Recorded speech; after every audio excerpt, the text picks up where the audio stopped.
Ngayong araw, ika-21 ng June taong kasalukuyan, ay muli na naman nating makikitang sasampa sa ibabaw ng lona ang isa sa anak ng 8th Division World Champion Manny Pacman Pacquiao na si Eman Bacosa Pacquiao, kung saan haharapin nito ang kapwa Pinoy at tubong Zamboanga na si Rodolyn Perez, na ang kanilang magiging sagupaan ay gaganapin sa DRT Sports Complex na matatagpuan sa San Guillermo Street, Putatan, Muntinlupa City. Hindi ito ang unang pagkakataon na sila ay magkakaharap sapagkat naglaban na nga po sila noong 2024. Kaya naman magdadalawang taon na rin ang nakakalipas at isa na nga itong rematch. Ngunit hindi ito basta-basta lamang na rematch mga idol dahil may isang title ang nakataya sa laban at ito ay ang PBF or Philippine Boxing Federation belt. Kaya naman isang napaka-importanting bakbakan ito para sa dalawang baguhan na mga boksingero. Sa ngayon, si Eman Bacosa ay may kasalukuyang hawak na record na 8 panalo, 5 dito ang mula sa knockout, may isang talo at isang draw. Habang si Rodolyn Perez naman ay 5 panalo, 4 dito ang mula sa knockout at may 4 naman na talo. Bagamat itinuturing na underdog sa laban na ito si Rodolyn Perez, ay hindi naman ito pwedeng basta maliitin lamang sapagkat dalawang magkasunod na knockout victory ang ipinamalas nito sa kaniyang huling 2 din na laban. Dagdag pa rito ang hangarin din ni Perez na makuha rin ang paglalabanan nilang title. Kaya naman good luck na lamang para dito sa dalawa nating fighter. Samantala, dahil sa hindi pa naman dumarating ang oras ng kanilang magiging sagupaan ngayong araw, ay atin na munang panoorin ang kanilang unang pagtatapat sa ibabaw ng lona, kung saan ito ay ginanap naman sa Parañaque City, Okada Manila Hotel and Casino. And 3/4 July. But for this fight, he's moved up in weight to 136.2 pounds. And here's Perez on the attack. Throwing caution to the wind. Here's Bacosa fighting back from a corner.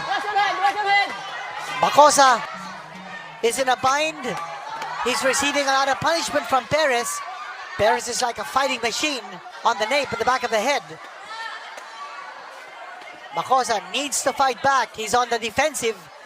Perez is giving it all he has. You know that he's got some power, but he's coming off a loss. Ito naman po si another jab here by Bacosa. Here we go once more. It's now Bacosa on the attack. Perez miss. They need to set up the right hand with the left. Here he comes again. Perez. He's grinning at Perez, and there he goes. He unloads. He's so lanky.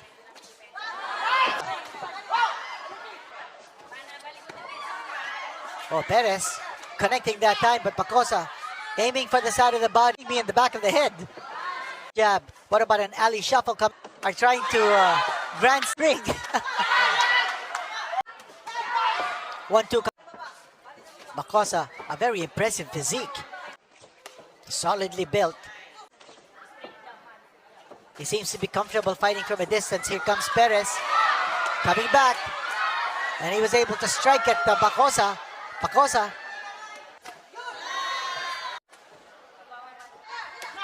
But Bacosa has to be careful with his defense. He's bringing down both his arms. Now, neither fighter. And that's the end of round number 2. Bacosa, but that raised a lot of sweat out of the head of Perez. Perez trying to fight back.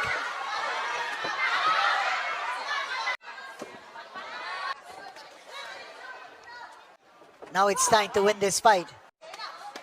Perez connecting with a 1-2 combination. Bacosa, he's grinning. And that time up with the right.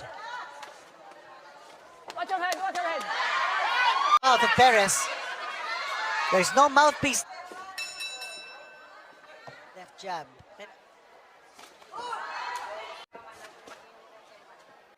Left jab by Bacosa. A lot of sportsmanship.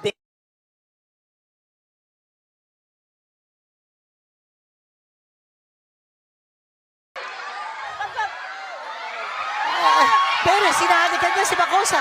Ano ba to? Ano ba sa kanya? Na-appreciate naman yung ginagawa ni Bacosa ni Perez. Namimilig rin dito yung record ni Bacosa. Consecutive knockout wins. Shot to the body here by Bacosa. head move. Natabigin yung kanyang ngiti. Oh, Perez connecting that time with... Now Bacosa, I think he's mad.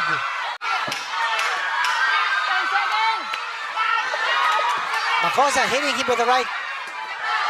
Perez is coming back. Now you're seeing a lot of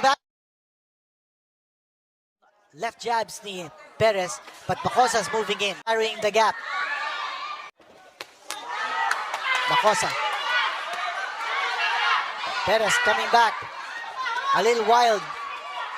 But Bacosa, now he's advancing, he's coming forward. Perez throwing those jabs to try to side-to-side movement by Perez. He tries to come back.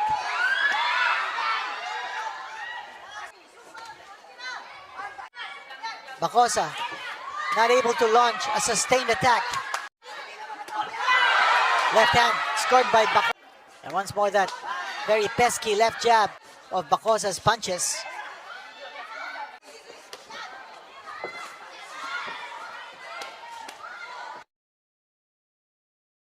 The outcome up in the air. This last follow. A knockdown.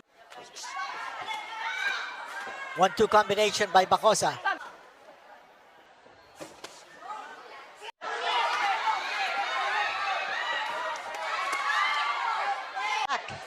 Para meron siyang iniinda ron.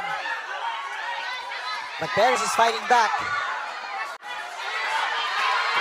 Bacosa is also about to be dislodged once more. Back. But he's fighting. Bacosa stalking his prey. The left cheek of Perez is and puffy. Less than a minute to go in this round. And the fight as well.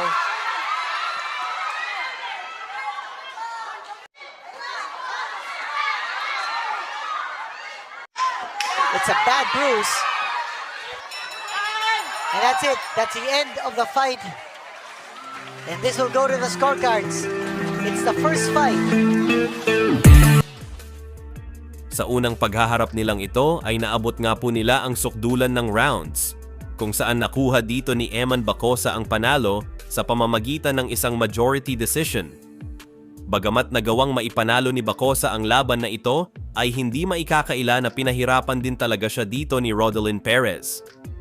Kaya naman ang magkaroon silang dalawa ng rematch ay ito ang pagkakataon para kay Perez kung magagawa ba nitong makabawi kay Eman Bacosa.